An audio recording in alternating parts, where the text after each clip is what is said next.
What's your name, sir? And your surname? Family name, too. Can you show me your ID, please, just so we can confirm who you are? Okay, sir, I'm arresting you on suspicion of rape, okay? Because it is alleged that on the 14th of November last year... 2025년 3월, 영국 최악의 성범죄자가 그 추악한 얼굴을 드러냅니다. 그는 영국에서 유학 중인 중국인 유학생으로 그의 극악무도한 범죄 행위가 밝혀지며 영국과 중국이 발칵 뒤집혔는데요. 다음은 누구예요? 의도서 무슨 회의? 다음은 이 중국인 남성은 5년 동안 여러 약물을 이용해 최소 50명이 넘는 여성들에게 몹쓸 짓을 한 것으로 밝혀지는데요. 그의 범죄 사실을 증명하는 유력한 증거는 아이러니하게도 그가 직접 찍은 영상이었습니다. 그는 자신의 범행 과정을 촬영해 영상으로 남기는 엽기 행각을 벌였는데요. 더 소름 끼치고 무서운 건 범죄 수법이 워낙 교묘하고 치밀해 실제로 자기가 당했다는 사실조차 인지하지 못하는 피해 여성이 상당할 거라는 사실입니다. 그는 영국과 중국을 오가며 여성들을 자신의 집으로 유인해 욕망을 채운 악마였죠.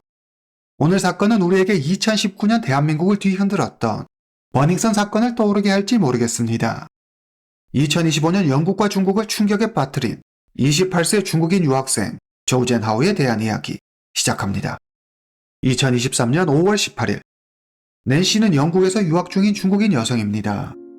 그녀는 학교 도서관에서 처음 조우젠 하오를 알게 되죠. 하루는 낸시가 친구의 홈파티에 초대받습니다. 그리고 그곳에서 조우젠 하오를 다시 보게 되죠. 조우젠 하오는 파티가 열리는 친구 집 바로 아래층에 살고 있었습니다. 파티가 끝나고 집에 가려는 낸시를 조우젠 하오가 불러 세웁니다. 저기, 우리 집에 가서 한 잔 더 안 할래? 낸시는 흔쾌히 그의 제안을 받아들이죠. 같은 중국인으로 낯선 나라에서 공부한다는 공통점에 두 사람은 주거니 받거니 화기애애한 분위기에서 술을 마십니다. 얼마 후 몸이 좀 이상하다는 생각이 든 낸시가 그만 집에 가겠다며 자리에서 일어서자 조우젠 하오가 마지막으로 한 잔만 더 마시자며 그녀에게 보드카 한 잔을 건넵니다. 아무 의심 없이 보드카를 건네받은 낸시는 보드카를 마시고 바로 필름이 끊겨버리죠. 순간 눈을 뜬 낸시는 자기에게 몹쓸 짓을 하는 조우젠 하오를 보게 되고 비명을 지르고 몸부림치려 하지만 몸에 힘이 들어가지 않고 몸을 움직일 수 없어 저항조차 하지 못하고 그대로 당하고 맙니다. 2023년 5월 21일 낸시가 경찰에 신고합니다. 잠시 후 경찰이 통역사와 함께 낸시의 집을 찾아오지만 불행히도 통역사가 낸시의 말을 제대로 전달하지 못하면서 사건 접수조차 되지 못하죠. 언어적인 한계로 영국 경찰의 도움을 받을 수 없었던 낸시는 중국판 인스타그램인 샤오홍슈의 조우젠 하오에 대한 폭로글을 올리며 그를 조심하라고 경고합니다. 낸시가 올린 게시물이 인기 동영상에 올라가고 사람들에게 널리 알려지게 되죠. 2023년 11월 또 다른 여성이 조우젠 하오에게 몹쓸 짓을 당했다며 경찰에 신고합니다. 경찰은 본격적으로 해당 사건을 조사하기 시작하는데 2024년 1월 영국 경찰이 SNS에 올라온 낸시의 게시물을 발견합니다. 그리고 낸시에게 연락해 사건을 접수하죠. 경찰이 엘리펀트의 캐슬의 한 고급 아파트를 급습합니다. 바로 조우젠 하오의 집이었죠. 조우젠 하오의 집을 수색하던 경찰의 눈에 침실 옷장에 있는 유리병 하나가 들어오는데 바로 금지된 약물이었습니다. 무색무취라서 술이나 어떤 음료에 섞어도 티가 나지 않죠. 이것이 위험한 이유는 이걸 먹게 되면 의식을 잃고 기억이 사라지기 때문입니다. 경찰은 이 외에도 수면제를 발견하죠. 그리고 조우젠 하오의 집 곳곳에서 초소형 카메라 4대를 발견합니다. 조우젠 하오는 초소형 카메라를 집안 곳곳에 눈에 띄지 않게 설치해 두었는데 해당 카메라는 아마존에서 구매한 거였죠. 몰래 촬영하기에 적합하다는 홍보 문구가 버젓이 쓰여 있는 걸로 봐서 어떤 목적으로 산 건지 뻔했습니다. 그러나 경찰의 추궁에 조우젠 하오는 그냥 호기심에 산 것일 뿐 다른 의도는 없었다고 딱 잡아떼죠. 경찰은 곧 조우젠 하오의 컴퓨터에서 6.5TB 용량의 1277개의 영상을 찾아냅니다. 총 러닝타임만 1660시간이 넘었죠. 그의 휴대전화에는 효과 보장이라고 적힌 잠든 여성의 사진도 있었습니다. 그뿐만 아니라 900만 개가 넘는 위챗 메시지를 캡처해둔 이미지 파일도 발견되는데 모두 여성들과 나눈 대화들이었습니다. 영상은 조우젠 하오가 직접 촬영한 것으로 여성을 몰래 훔쳐보거나 의식을 잃은 여성에게 몹쓸 짓을 하는 모습을 촬영한 것이었습니다. 해당 영상들은 런던 숙소와 중국에 있는 자기 집에서 촬영된 듯 보였죠. 그뿐만 아니라 루이비통 남성용 피임기구 한 상자와 여성용 속옷, 립스틱, 그리고 샤넬 귀걸이 등이 발견됩니다. 마치 전리품처럼 피해 여성들의 물품을 기념품으로 보관한 거죠. 게다가 2020년 11월 저우젠 하오가 여성에게 몹쓸 짓 하는 방법이라는 설명서를 다운받은 사실도 알아냅니다. 너무나 확실한 증거들이 나오자 저우젠 하오는 당황해하며 소리칩니다. 아, 다 얘기할게요. 여자들이 잠자는 걸 찍은 적은 있어요. 하지만 저 영상은 제가 아니에요. 컴퓨터가 해킹이 된 건지 뭘 잘못 누른 건지 이상한 게 다운받아진 것 같아요. 전 그런 영상들이 제 컴퓨터에 있는지도 몰랐어요. 경찰은 그의 어줍지 않은 말에 코웃음치며 그를 경찰서로 연행합니다. 경찰은 저우젠 하오를 성행, 음란물 소지, 불법 촬영 및 감금, 불법 약물 소지 등 총 17개의 혐의로 기소합니다. 하지만 저우젠 하오는 모든 혐의를 부인하죠. 저우젠 하오, 그는 대체 어떤 자길래 유학까지 와서 이런 극악무도한 짓을 저지르고 이토록 뻔뻔하기까지 한 걸까요? 지금부터 그에 대해 알아보겠습니다. 저우젠 하오, 1997년 2월 20일 출생. 당시 나이 28세. 그는 중국 광둥성 동관시의 한 부유한 가정에서 태어났습니다. 저우젠 하오의 아버지는 중국 국영기업 이사 겸 당위원회 위원이며 어머니는 학교 선생님입니다.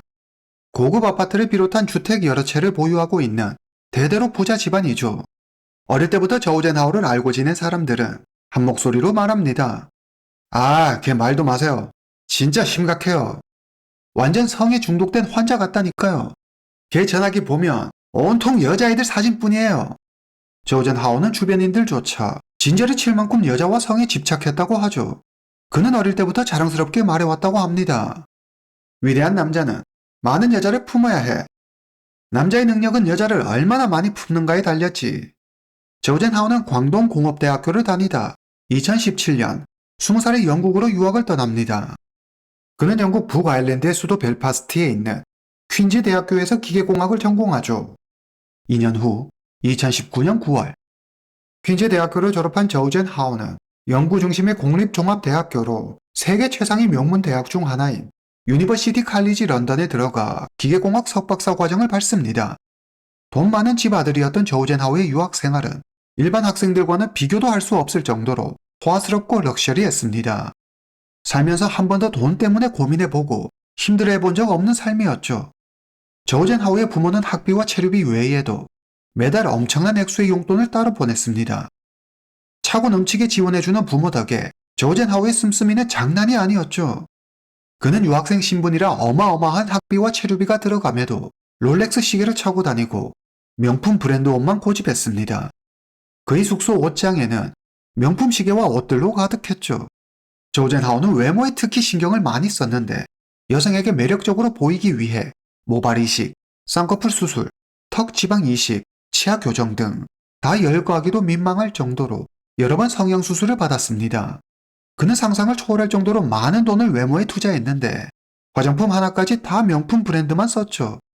오랜 노력 끝에 외모에 자신감이 붙은 저우젠 하오는 얼짱으로 중국 온라인 소개팅 프로그램에 나가기도 합니다. 저우젠 하오는 SNS로 자신의 학벌을 과시하고 고가의 차량, 시계 등 그 나이에 쉽게 할 수 없는 사치스러운 일상을 공유하며 자신의 부를 자랑했습니다. 특히 윗옷을 벗은 사진을 많이 올렸는데 운동으로 다져진 탄탄한 몸매를 자랑하기 위함이었죠. 친구들은 경제적으로나 능력적으로나 걱정 없이 여유롭게 사는 저우젠 하오를 부러워했습니다. 그것이 비록 부모의 재력으로 만들어진 것이라고 해도요. 저우젠 하오는 2017년에 영국에 왔습니다. 2017년에서 2019년 초, 그러니까 그가 영국에 막 와서 퀸즈 대학교를 다니던 시절에는 이 같은 범죄를 저지르지 않았죠. 그러다 2019년 중반부터 2024년까지 10명의 여성에게 11건의 성행을 저지릅니다. 피해자들은 모두 중국인이거나 중국계 여성이었죠. 부양 가정에서 태어나 아무 부족함 없이 자란 그가 대체 왜 이런 추악한 짓을 저지르게 된 걸까요? 저우젠 하오의 친구들은 평소 저우젠 하오가 여성을 대하는 태도에 대해 학을 떼며 말합니다. 휴, 남다르다고 해야 할까요? 별나다고 해야 할까요? 하여튼 그 자식 평소에도 야한 농담을 자주 했어요. 수위도 엄청 높아서 같은 남자가 듣기에도 불쾌하고 민망했죠. 여자들만 보면 억지로 술을 먹이고 치근덕거리고 갓 유학원 동생들을 자꾸 어디로 끌고 가려 해서 저희가 말린 적이 한두 번이 아니에요. 2020년 1월 당시 세계를 뒤덮은 전염병으로 인해 저우젠 하오는 잠시 영국을 떠나 중국으로 돌아갑니다. 이 기간에 저우젠 하오는 7명의 여성을 범하죠. 모두 중국인 여성이었습니다. 저우젠 하오는 이 여성들을 이름이 아닌 B, C, D, E, F, G식의 로마자 알파벳으로 불렀는데 이것만 봐도 그가 여성을 어떤 식으로 대했는지 단박에 알 수 있었습니다. 저우젠 하오의 컴퓨터에서 발견된 영상 속 여성들은 마치 죽은 듯 움직임이 없었습니다. 여성 G는 중간에 잠깐 정신이 들어 의식을 유지하려 애쓰지만 이내 의식을 잃고 여성 H는 코를 골 정도로 깊은 잠에 빠지죠. 여성 D는 중간에 의식이 돌아와 강하게 저항하지만 소용없었습니다. 전염병이 소강 상태에 이른 2021년 저우젠 하오는 다시 런던으로 돌아와 계속 학업을 이어갑니다. 그는 중국뿐만 아니라 영국에서도 유사한 범죄를 저지르죠. 저우젠 하오는 런던 시내가 한눈에 들어오는 환상적인 뷰를 자랑하는 엘리펀트 앤 캐슬의 고급 아파트에 살고 있습니다.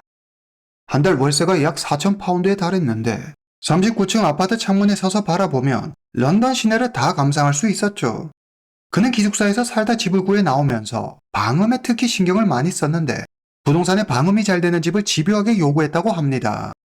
처음부터 범행을 계획하고 집을 빌린 것으로 보이죠. 그는 위챗과 샤오홍슈 같은 중국 SNS와 데이트 앱에서 페코라는 이름으로 여성들에게 접근했습니다. 그리고 여성들과 친분을 쌓은 후 공부나 친목을 명분으로 자기 집으로 초대해 약을 탄 음료나 술을 먹인 다음 범행을 저질렀습니다.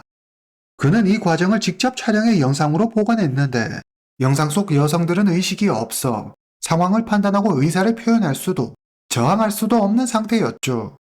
영상 중에는 얼굴에 타박상을 입은 여성이 사정하는데도 이를 무시하고 심지어 조롱하기까지 하는 모습이 찍혀 있었습니다. 저우젠 하오는 중국에서 7명, 런던에서 3명의 여성을 범했습니다. 경찰은 10명의 피해자 가운데 2명의 신원 파악만 성공하고 다른 피해자들의 신원을 확인하는 데에는 실패하죠. 2021년 9월 중국인 여성 자오는 몇 달 전 저우젠 하오를 만나 잠자리를 한 적이 있습니다. 그때 저우젠 하오에 대한 인상이 나쁘지 않았던 자오는 다시 런던 차이나타운에 있는 하이디라오 중국 음식점에서 저우젠 하오를 만나 함께 밥을 먹죠. 분위기가 무르익을 무렵 두 사람은 잭 다니엘을 마시며 이야기를 이어갑니다. 술이 많이 취한 자오는 거리에서 토한 기억을 끝으로 기억을 잃죠. 잠에서 깨어난 자오는 저우젠 하오에게 당한 걸 깨닫게 됩니다. 영국 경찰은 저우젠 하오의 컴퓨터와 휴대전화에서 발견한 영상과 이미지 파일을 토대로 파악한 피해자만 50명에서 60명에 이를 것으로 추정합니다. 그는 피해자들을 한거불능 상태로 만들기 위해 약을 탄 술이나 음료를 마시게 했죠. 그 때문에 피해자 중 상당수가 피해 사실 자체를 인지하지 못하고 있을 가능성이 높았습니다. 케빈 사우스워스 런던 경찰청 국장은 언론과의 인터뷰에서 2019년에서 2024년 사이 저우젠 하오를 만난 적이 있고 조금이라도 이상한 걸 느낀 여성이 있다면 바로 경찰에 신고해달라고 당부하죠. 2025년 3월 5일 이너 런던 형사법원에서 재판이 열립니다. 재판에는 신원이 확인된 2명의 여성도 참석해 저우젠 하오의 범죄에 대해 증언하죠. 법정에선 저우젠 하오는 서로 합의하에 관계를 가졌다고 주장하며 범행을 부인합니다. 검찰이 묻습니다. 영상 증거를 보면 여성들은 대부분 의식이 없습니다. 일부 여성이 저항하기도 하지만 이내 당신에게 저지당하고 심지어 당신이 때리는 영상도 있어요. 이래도 발뺌할 건가요? 그러자 저우젠 하오는 관계전 그저 흥을 도우기 위한 역할극 같은 거였다고 말합니다. 그거 미리 짠 시나리오대로 연기한 것 뿐이에요. 다 알고 한 거라고요. 그리고 의식을 잃은 게 아니라 그냥 눈 감고 그런 척 연기한 거예요. 전 그리고 그 대가로 그 여자들한테 돈과 선물을 줬어요. 검찰은 영상이 더 있는지 또 다른 피해자가 더 있는지 묻지만 저우젠 하오는 아무 말도 하지 않습니다. 당신은 여성을 소유하고 통제하는 걸 즐기나요? 검찰이 묻자 저우젠 하오는 미소를 지으며 법정 안에 모두를 분노케 하는 답을 하죠. 난 잘하는 게 많아요. 남들보다 우수하죠. 고로 난 훌륭한 사람이에요. 저우젠 하오의 법정 진술을 들은 심리 전문가는 저우젠 하오는 여성을 도구로 여기고 육체적인 관계를 통해 자신이 우월하다고 느끼는 족속이라고 말합니다. 조우젠하오는 끝까지 혐의를 부인하지만 배심원단은 영국과 중국을 오가며 다수의 여성에게 약을 먹이고 범했으며 불법 촬영과 구금, 음란물 소지 등 극악무도한 죄를 저질렀으므로 조우젠하오에게 유죄를 판결합니다. 영국은 영국에 거주하는 외국인에 대해서도 해외에서 불법인 범죄를 저지르면 영국에서도 기소할 수 있기 때문에 조우젠하오는 중국에서 저지른 죄로도 영국에서 유죄 판결을 받게 됩니다. 사건 담당 판사 로지나는 말합니다. 조우젠하오는 위험하고 포식적인 범죄자이므로 오는 6월 19일 형량 선고 때 매우 긴 징역형을 받게 될 것입니다. 해당 사건이 알려지자 영국과 중국, 양국의 여론이 들끓었습니다. 똑똑하고 매력적인 모습으로 여성에게 다가가 가장 비열하고 비겁한 범죄를 저질렀다며 조우젠하오를 강하게 비난하는가 하면 중국인들은 언론에서 조우젠하오의 얼굴을 왜 모자이크 처리하냐며 항의하고 영원히 감옥에서 나오지 못해 중국에 오지 않았으면 좋겠다고 분노했습니다. 2024년 1월 27일 조우젠하오의 학교였던 유니버시티 칼리지 런던은 끔찍한 범죄에 경악한다며 조우젠하오를 퇴학 조치했습니다. 오늘은 버닝썬이라는 사건과 묘하게 닮은 중국인 유학생 조우젠하오의 사건이었습니다. 오늘 이야기는 여기까지입니다. 다음 시간에 뵙겠습니다.